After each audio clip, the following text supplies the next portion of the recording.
political person. It's not to say that I don't have opinions on political topics. I do. Everybody does. It's not to say that I am completely ignorant of the political landscape and the world as it is. That is not true. But when it comes to the finer points, the details, I would not be able to maintain a political debate with, some of my friends who are incredibly worldly and are much more learned in those areas. For me, that's just not how my brain works. So when it comes to my political satire, what I always look for are the ones that it's got to paint in some broad strokes. But the really good political satire, even when it's painting in broad strokes, if it's being done by really intelligent people, can actually educate you as it goes. And for me, the greatest example of that is when Jon Stewart was the host of The Daily Show. I haven't seen The Daily Show in years, but I know when Jon Stewart was the anchor and the crew the core crew that he had during his tenure. If you don't remember it, it's impossible to kind of communicate how important that show came to the political landscape. That show, a comedy news show, was considered legitimate news. When people were asked, what's your most trusted news outlet, they'd say The Daily Show. And I know people who got really mad at that because they'd say that's not news, it's comedy. But it was really good comedy. Because, like I said, while they were making these broad jokes, while they were making these big, outlandish comedy remarks and whatnot, I felt when I watched it like I was being introduced and educated to elements and concepts that I only had kind of vague connections with. So, now obviously you're getting it from a specific viewpoint, but you're still understanding it better. So I feel like I am, what little bit of politics as it stands that I understand, a lot of that I got from Jon Stewart and The Daily Show. So take that for as sad or as happy as you want it to be. But political satire is there not just to poke fun at the other guy or at the system, but I think at its best it is also there to educate. And again, Jon Stewart and his group, and I'm talking about his core group, Stephen Colbert, Stephen Carell, Ed Helms, Rob Corddry, Samantha Bee, these folks were just, that group was awesome. They literally wrote the book on political satire. Literally. If you haven't read America the Book, you need to find it and check it out. Or do what I do, get America the Book, the audiobook, and you actually get to hear them perform it, and it's even funnier and better, in my opinion. I listen to it at least 3 times a year, because it's so good. So when I saw that Jon Stewart had written and directed a political satire starring Steve Carell, I was like, I'm in. I am so down with that. And what I got was something very different than what I thought I was going to get. I don't know if different in this case means worse or better, but it's something very different. It's an interesting piece. It's got some problems, but it's definitely an interesting piece of work. Now, it's a complicated piece of work to review because it's one of those movies that goes along, and you think you know what you're watching. But then, suddenly, at the end, there is a twist. A big twist. And not just like a Shyamalanian, oh my God, he was there all the time, kind of thing. Like one of these twists that fundamentally make you go back and reevaluate the whole rest of the movie because that twist changed everything. And so it makes it very difficult to review the movie without reviewing the twist. So in situations like this, the only thing you can do is I'm going to try to review as much of the movie as I can without talking about the twist. When I get there, I'll throw up a spoiler warning, and if you want to go see it and be uninfluenced by reviews, you can. If not, just keep watching, and you can hear the twist. All right, so what is the point of this movie? Well, let's run it down. So Steve Carell plays, I'm not even sure what his title is, a lobbyist, a political advisor, something of that effect, a Democratic political advisor, let's just say, who worked on the Hillary Clinton campaign, and we all know how that turned out. Meanwhile, his rival, like arch rival, like blood rival, played by Rose Brandt, she worked on the other campaign. I'm not even going to say the name.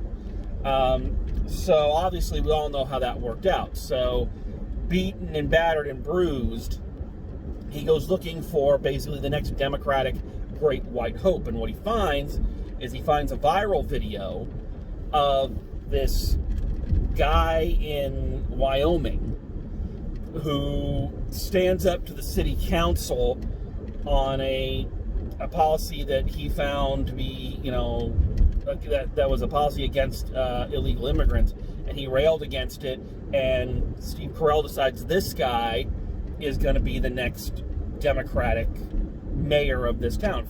I'm a little fuzzy on what he was hoping to get out of the whole process. Basically, I think his plan was that if he could cement a Democratic power base in kind of rural America, in what they would, I guess, consider a swing state, that would give the Democrats a better chance the next time around. So, he's kind of hoping to kind of start there and branch out. So he goes there, convinces this guy to run for mayor, says he's going to run his campaign. Rose Brandt arrives to run the mayor's campaign, and it becomes this shit show of these two, high-powered Washington politicos, waging war in the middle of, kind of rural heartland of America. Okay, so right away you see the potential for a lot of comedy here.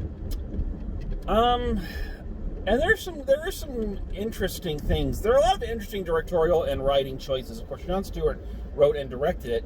And he's got a very keen political mind. He really does. And there's some interesting choices about this movie. Number one, it's very clear from any of his work that Jon Stewart is, if not a Democrat, he's a liberal. That's not, I don't say that like it's a curse word. I consider myself a liberal. But he's definitely on the liberal side. So what's funny is that this movie feels like it's really lampooning the Democratic side. So that's interesting to me, that for someone who, like I say, is pretty much confirmed as a lifelong liberal, that this movie is not coming at it from the conservatives are bad, conservatives are evil, blah, blah, blah, blah, blah. But it more lampoons his own political affiliation. Now, granted everything that, the way it's portrayed, granted everything that Steve Carell does, they always try to bring it back that he's doing it from a good place. He wants the right things, but he's so entrenched in the political system that,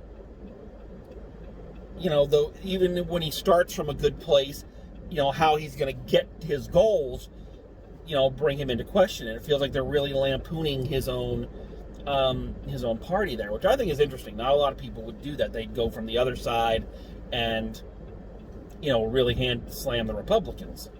But just like The Daily Show, this film seems more interested in slamming the process as a whole. It's not interested necessarily in whose politics you're going for. It's slamming the system as a whole, like I just said.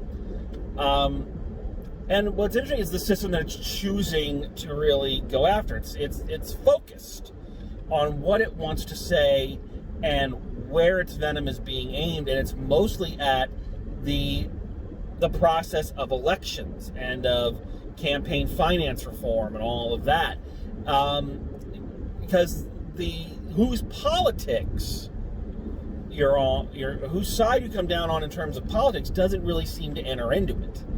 It's more about winning an election and what do you do to win the election. And there's some very funny things they do with that. I think the funniest parts of the movie come like when they're lampooning the various news networks, and they have actors up there, playing the ones on Fox News and the ones, being for CNN and MSNBC, and this kind of,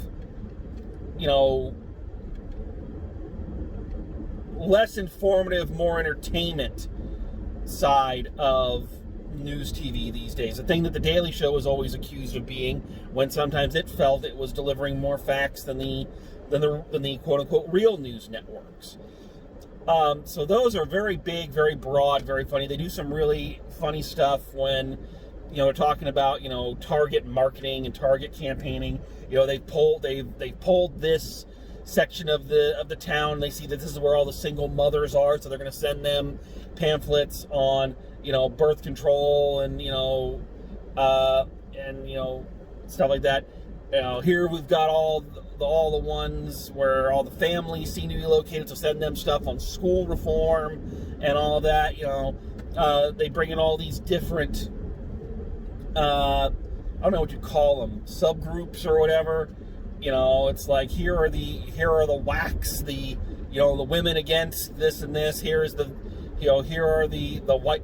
The family having white males, the single, and they all have these acronyms, and they make a joke. And here's Todd. It's like one black guy.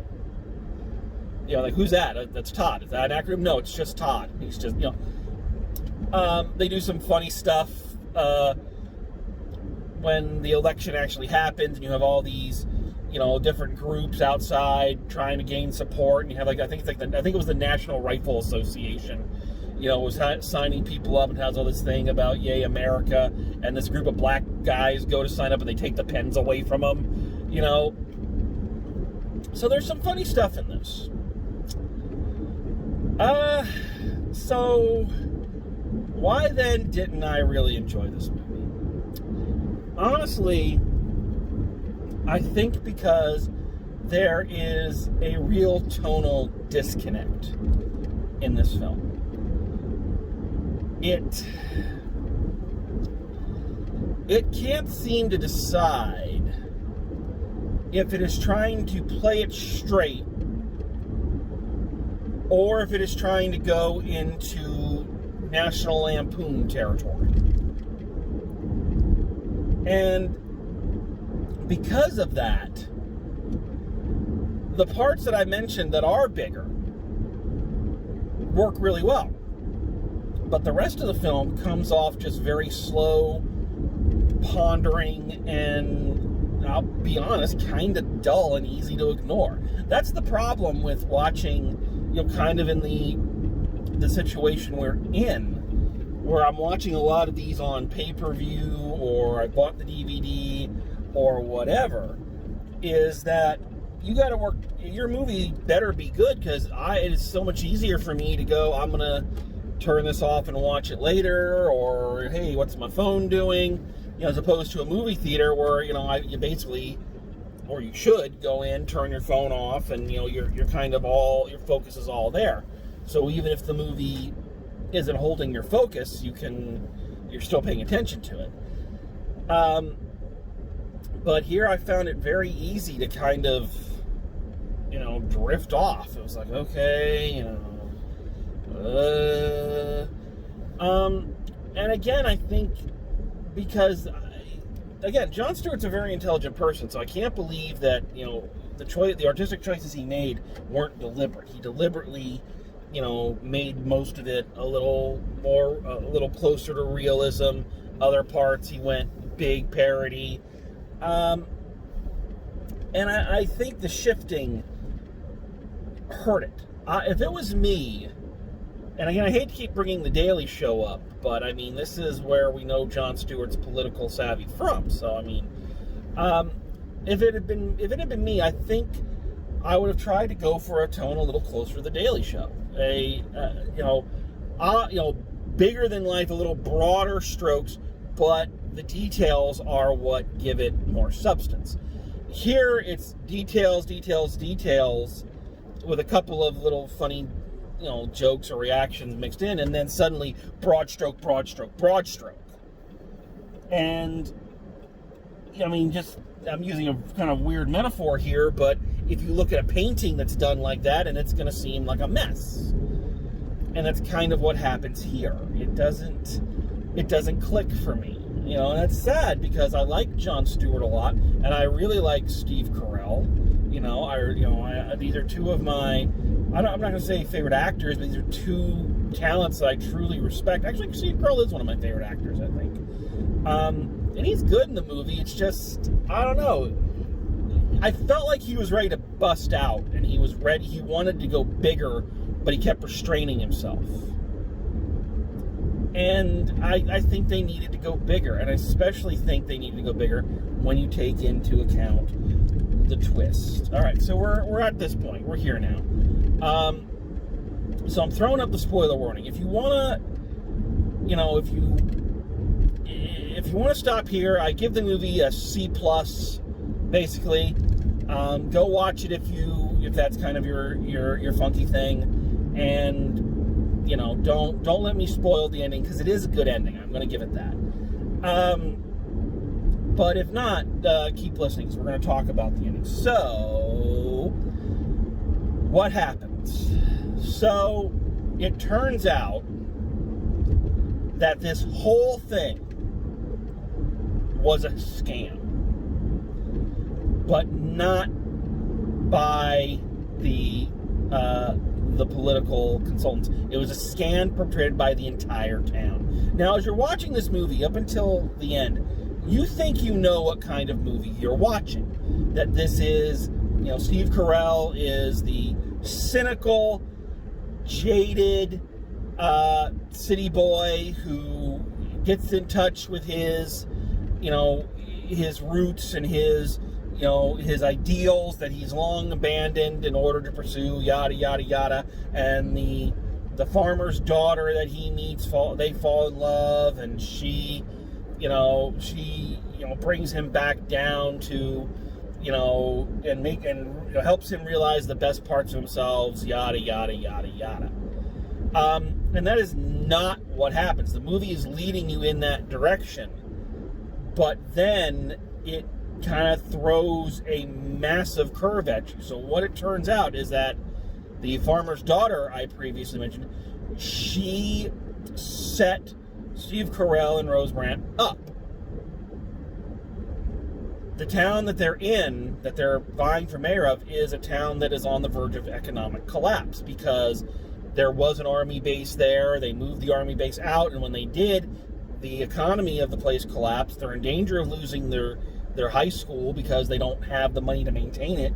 So what they decide is that they are going to con this big-time Washington, D.C. Politico into coming down, making a big stint about running for mayor. And, of course, when you run for political office, of course, that means donations and money. And they're basically going to steal all that. The town is going to steal all of that money. And basically the entire movie was a setup, and they can't, because of the way political donations work, you can't track them, you can't really regulate them. The people you give it to can basically do whatever they want with that money. And so the town puts on this whole sham, and you see that everything that's happened since Steve Carell landed, even before that, the town has completely been playing him. Playing the aw shucks, we don't know much around here. Then, they have two big guys, Big Mike and Little Mike, and they come off as, your typical, stereotypical, hicks. Gosh, that's this here's DC Gary. he's our friend. And then at the end you hear that they're talking very intelligently. They've got a good vocabulary, and the whole thing is basically setting them up, one to say, you bigwigs, you people that run these elections and these people who run for election, y'all come here to all these little towns once every 4 years for your re-election. You go to a diner, you eat a pancake with the locals, and then you're off, and we're still here. We don't see or hear from you or your help for the next 4 years until you need something again. So that's pretty blasting. And then the second thing, which Jon Stewart really hits home at the end of the film, is this whole thing about, money and campaign finance reform and all, how American politics and the electoral system especially is just run by cash. And it's really, I think the twist pretty much redeems this movie. I think it's a really good twist. And they tease that, the movie is still going to end in a cliche romantic comedy. The movie literally ends 3 times. Like, the credits start to roll, and then they back up and do another ending, and then you're like, okay, that's the real ending. And the credits start to roll. No. This is the real ending. So I think it's a clever twist. I think it does the movie a lot of good. I think it elevates it, but I think a second ago I said it saved it. I don't think it really does completely, and I think that's because, once again, the tonal shift. Because if you had done the whole rest of this movie, consistently in the bigger than life Daily Show style, and then when this happens, it becomes very, very real. I think it would make that punch at the end even harder. You go for like a cabaret kind of look. For those who don't know the story of the musical Cabaret, a musical about this club just as, the Nazis are gaining power in Germany. And, it's this, club where there's all these, satirical numbers and whatnot. And also the audience at the show can laugh and go, ha, ha, ha, ha, ha, ha, ha. And then they punch you in the gut and say, oh, you think this is funny? You think this is all a big joke? Well, guess what, buddy? That's exactly what the Nazis thought. And that's how all this got started. You want to bring it a little closer to home, and I'm going to show my political colors here, and I really don't care. That's part of how we got in the trouble we're in now. Oh, Trump's running. Oh, ho, ho, what a funny joke. Oh, ho, ho, he sure says all those wacky things. Ho, ho, ho. Oh, he's addicted to Twitter. Oh, ho, ho. And not so funny when we actually let the clown run the circus. And I think if the rest of the film had been in a much bigger, almost parody kind of style and kind of tone, when that final punch hit, and suddenly the cinematography, the way of filming, the acting style, everything becomes much more realistic and much more somber, I think it would have landed a lot harder and would have, the ending still does a good job, but I don't think it does as good a job as it could have if the rest of the film was consistent. So that's this one. So final grade, I already mentioned it a little bit ago. I go C+ on this one. Again, we shouldn't be surprised. 2020, the land of C ratings. Okay, one other thing I got to talk about before, and this is such a stupid thing. This has nothing to do with the movie, and I've railed against this before, but it's something I just got to talk about. While I'm at the stoplight, look at this. Look at the poster art for this movie. Look at it. The fuck is this? The fuck is that? It's them standing there in a white background. Look, I know I rail about this. I understand. And I know that, especially, in light of what this movie is talking about, there are way bigger problems to be concerned with. But I am sorry, lazy poster and publicity design, oh God, it just irritates the fucking... This is the best you could come up with? Seriously? For a political satire about style over substance and about the long con, this is the best you could do? Who the fuck is working in these art departments? Who the fuck is working in these publicity departments? I mean, the poster art is what grabs people's attention. It's what represents your film before people actually see it, whether it be in the movie theater or when you're looking at the streaming, or when you're, looking at the DVD art. It's what represents the fucking film. And that's the best you can come up with. It fucking irritates me. It really fucking does. And again, I understand this is a political satire it was scheduled to come out kind of in the dead of summer when there wasn't much else out. So clearly the studio that was releasing it didn't really have that much faith in it or really didn't care that much. But come on, you can care more than fucking this. Come on. Again, I know it's a stupid thing, but poster art to me is important. It really is. So you do better. All right. So we have some interesting things coming up, I think, for Drive Home Review. So I'll mention this when it happens, if I ever get there. But they're reopening a lot of the theaters around here. I'm not ready to go to a movie theater yet. I want to go back to the movies. I want to see a lot of the new things that they're releasing directly to theaters and without being on pay-per-view. But I'm not willing to risk my health for it, especially after going this long being careful. But I noticed that our drive-in theater is running some of the newer movies. So I'm thinking there's a way we can see some of these. So I'm hoping to actually get out, in one way or another, to the movies fairly soon and bring some reviews of some of these newer things that are out.